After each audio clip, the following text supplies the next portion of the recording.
अररिया जिला मुख्यालय में बुधवार 17 जून को राष्ट्रीय जनता दल यानी राजद की ओर से एक दिवसीय धरना प्रदर्शन आयोजित किया गया।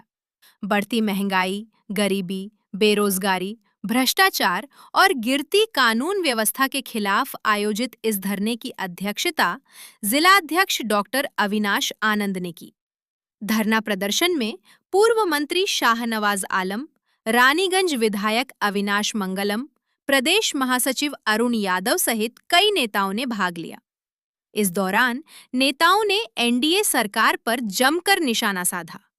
उन्होंने आरोप लगाया कि राज्य में महंगाई, बेरोजगारी, अपराध और भ्रष्टाचार चरम पर पहुंच चुका है तथा सरकार आम जनता की समस्याओं के समाधान में पूरी तरह विफल रही है।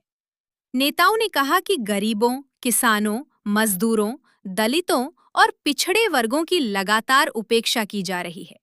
साथ ही जनहित के मुद्दों पर सरकार से ठोस और प्रभावी कदम उठाने की मांग की गई।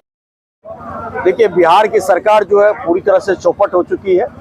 बिहार में जिस प्रकार से बढ़ती महंगाई, गरीबी, बेरोजगारी, भ्रष्टाचार, गिरती विधि व्यवस्था, चौपट शिक्षण व्यवस्था और जो बदहाल स्वास्थ्य व्यवस्था, पेपर लीक का मामला, उसके खिलाफ हमारे दल के राष्ट्रीय कार्यकारी अध्यक्ष माननीय श्री तेजस्वी प्रसाद यादव जी और प्रदेश अध्यक्ष श्री मंगनी लाल मंडल जी के आह्वान पर आज राष्ट्रीय जनता दल परिवार अररिया के द्वारा जिला मुख्यालय अररिया में एक दिवसीय धरना जनहित के मुद्दों को लेकर दिया गया है। हम लोगों की मांग है कि जो बिहार की आम आवाम है, बिहार एक गरीब राज्य है। यहाँ जिस प्रकार से युवाओं के बीच बेरोजगारी है, गरीब लोगों को छत मयसर नहीं है, बदहाल स्थिति है, किसानों को उनके अनाज का वाजिब मूल्य नहीं मिल रहा है, जो भ्रष्टाचार व्याप्त है, जो घूसखोरी चरम पे है, जो पुल का निर्माण होता है और पुल के निर्माण के कुछ महीनों बाद पुल धंस जाती है, टूट जाती है और जमींदोज हो जाती है। ये भ्रष्टाचार चरम पर है। विधि व्यवस्था पूरी तरह से चरमरा गई है। आए दिन बिहार में रोज नई डकैतियों की घटना, जो महिलाएं हैं, बच्चे हैं, नाबालिग लड़कियां, उनके साथ बलात्कार की घटनाएं हो रही है। रोड पे राह चलते लोगों के साथ छीना झपटी हो रही है, हत्या हो रही है। ये सरकार पूरी तरीके से शासन व्यवस्था पे अंकुश लगाने में नाकाम है। इनके नाकामियों के खिलाफ राष्ट्रीय जनता दल परिवार आज एकजुट होकर राष्ट्रीय जनता दल के द्वारा जिला मुख्यालय अररिया में एक दिवसीय धरना कार्यक्रम आयोजन किया गया है। हम लोगों की एक ही मांग है, सरकार जनता से जो वादा की है उसे जमीन पर उतारे, सकारात्मक रूप से गरीब और बेरोजगार लोगों को, किसानों को उनका वाजिब हक मिले।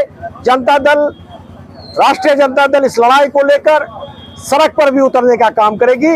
अगर बिहार सरकार हमारे दल के मांगों को नहीं मानती तो इस मुद्दे को लेकर हम लोग सड़क पर भी उतरने का काम करेंगे। आज हमारी पार्टी राष्ट्रीय जनता दल और हमारे नेता आदरणीय लालू प्रसाद यादव जी और आदरणीय तेजस्वी प्रसाद यादव जी के आह्वान पर पूरे बिहार भर के जिला स्तर पर मौजूदा समय में जो बिहार में चाहे लोग महंगाई की मार झेल रहे हैं, बेरोजगारी है, अपराध चरम पे है, बैंक लूटे जा रहे हैं, महिलाएं सुरक्षित नहीं है, मर्डर सरेआम हो गया है, शिक्षा व्यवस्था पूरी तरीके से चौपट हो रही है और महंगाई का तो कुछ कहना ही नहीं। चीज़ें इतनी महंगी हैं कि लोग, चाहे वो खाने की वस्तु हो, चाहे घर बनाने के सामान हो, लोगों के सर के ऊपर से जा रहा है। और चुनाव का वक्त जब था तो यही मौजूदा सरकार जो पिछले 20 वर्षों में बिहार में है, इन्होंने आनन फानन में वृद्धा पेंशन का इजाफा कर दिया, अच्छी बात है। लेकिन आज देखिए, विगत 3 महीनों से ये सरकार जो है, जो वृद्ध हैं, जो इस वृद्धा पेंशन पे आश्रित उनका परिवार रहता था, उनको पिछले कई महीनों से वृद्धा पेंशन नहीं दे पा रही। सरकार का खजाना पूरी तरीके से खाली है। सरकार आज उस पैसे को हाथ लगा रही है जो आकस्मिक निधि होती थी, जो कि किसी प्रदेश में विकट परिस्थिति में, प्राकृतिक आपदा के परिस्थिति में उस पैसा का उपयोग करना चाहिए था। उस पैसा को निकाल करके अभी बिहार में खर्च किया जा रहा है। पूरे बिहार में आप देखे होंगे चुनाव के बाद ये जो नई सरकार हुई, नई सरकार को जो गठन हुआ है, पूरी तरीके से हर क्षेत्र में काम जो है रुका हुआ है। क्यों रुका हुआ है? सरकार के पास खजाना नहीं, सरकार का खजाना खाली है, भ्रष्टाचार चरम पे है। इन्हीं सब बातों को लेकर के जो आक्रोश था लोगों का, हम लोग आज भी जनता के साथ है, कल भी जनता के साथ है।